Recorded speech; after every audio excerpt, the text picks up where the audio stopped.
అధ్యక్ష, కొన్ని అమెండ్మెంట్లు తీసుకొచ్చి రిలీఫ్ చేస్తున్నారు. దానిలో సానుకూలమైన వాతావరణం ఉంది రాష్ట్రంలో భవన నిర్మాణ రంగంలో. ఎట్ ద సేమ్ టైం నదీ తీర ప్రాంతాల్లో కొన్ని సమస్యలు ఎదుర్కొంటున్నాం సార్. ఇప్పుడు రాజమహేంద్రవరం ఉంది, ఆల్రెడీ ఓల్డ్ సిటీ, కొన్ని వందల సంవత్సరాలుగా సిటీ ఉంది. ఆ బండ్ ఏరియాలో పర్మిషన్ ఇవ్వడానికి అనుమతించట్లేదు సార్.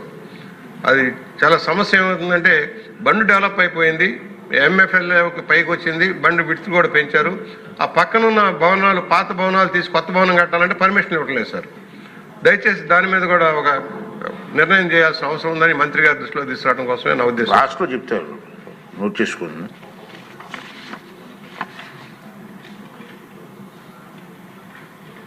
ఇప్పుడు విషయం ఆంధ్రప్రదేశ్ పురపాలక శాసనంలో 2వ సవరణ బిల్లు 2025ను పరిగణలోకి తీసుకోవడం. ఈ ప్రతిపాదనకు సుముఖంగా ఉన్నవారు అవుననండి, వ్యతిరేకంగా ఉన్నారు కాదనండి. అవునన్నారు, అందరూ అవునన్నారు. ప్రతిపాదన ఆమోదించబడింది, బిల్లు పరిగణలోకి తీసుకోబడింది.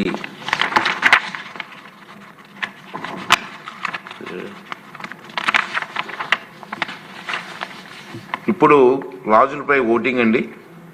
2 నుండి 5 క్లాజులు, మొదటి clause enacting formula long title ఎలాంటి సవరణలు లేవు, అవి సభా సమక్షంలో ఉన్నాయి.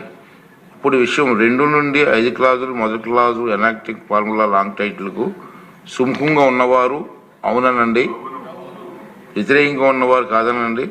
అవునన్నారు, అందరూ అవునన్నారు. 2 నుండి 5 క్లాజులు, మొదటి clause enacting formula long title bill వాగ్మయ్యాయి.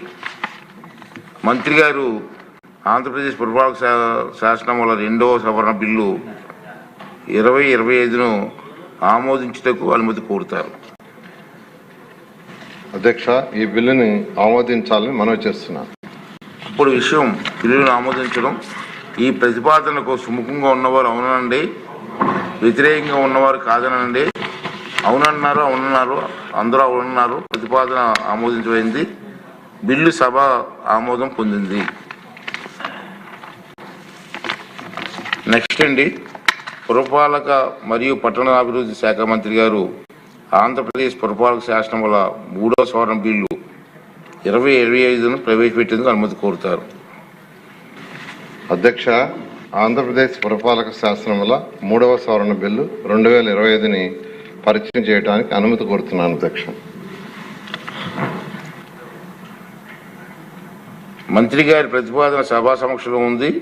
ఇప్పుడు విషయం ఆంధ్రప్రదేశ్ పురపాలక శాసనం 3వ సవరణ బిల్లు 2025ని ప్రవేశపెట్టడం. ఈ ప్రతిపాదనకు సుముఖంగా ఉన్నవారు అవునండి, వ్యతిరేకంగా ఉన్నవారు కాదనండి. అవునన్నారు, అందరూ అవునన్నారు. ప్రతిపాదన ఆమోదించబడింది, బిల్లు సభలో ప్రవేశపెట్టబడింది. మంత్రి గారు ఆంధ్రప్రదేశ్ పురపాలక శాసనంలో 3వ సవరణ బిల్లు 2025ను పరిగణలోకి తీసుకోవడానికి అనుమతి కోరుతారు.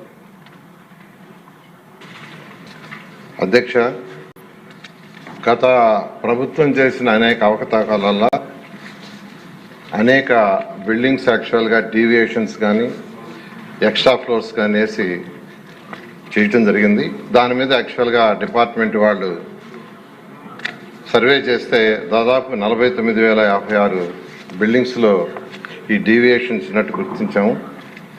అయితే వీటిలన్నింటినీ రెగ్యులేట్ చేస్తే రాష్ట్రానికి, మున్సిపాలిటీస్ వాటికి ఇన్కమ్ వస్తనే ఉద్దేశంతో యాక్చువల్గా ఈ బిల్ తీసుకురావడం జరిగింది. అధ్యక్ష, ఆంధ్రప్రదేశ్ పురపాలక శాసనం వల్ల 3వ సవరణ బిల్లు 2025ని పరిగణలోకి తీసుకోవాలని మనవి చేస్తున్నాను. అధ్యక్ష, ఇప్పుడు విషయం ఏంటంటే, ఆంధ్రప్రదేశ్ పురపాలక శాసనంలో 3వ సవరణ బిల్లు 2025ని పరిగణలోకి తీసుకోవడం.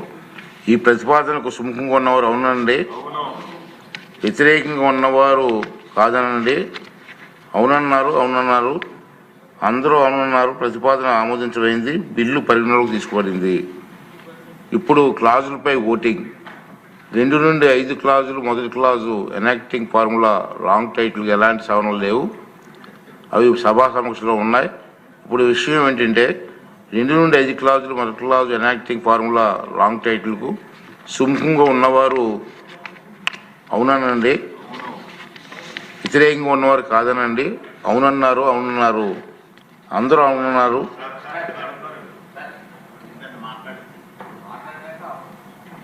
ఇది లాస్ట్ ఇంకా 2 ఉన్నాయి.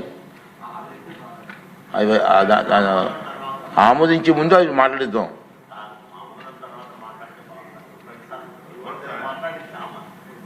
ప్రతి బిల్లుకి చేద్దాం అంటే మాట్లాడతారా?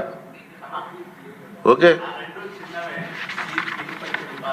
ఓకే, అదేం పర్లేదు, మీ ఇష్టం, మాట్లాడండి కన్నబాబు గారు. అధ్యక్ష,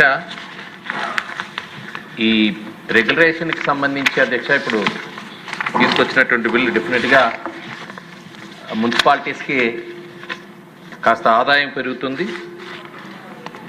ఒకవైపు గతంలో 2015 ఆ రోజు ఎన్డీఏ గవర్నమెంట్లో మీ అందరికీ తెలుసు అధ్యక్ష, ప్రభుత్వ భూముల్లో కూడా నివాసం ఉంటున్నటువంటి వారు పేద ప్రజానికానికి 296 జీవో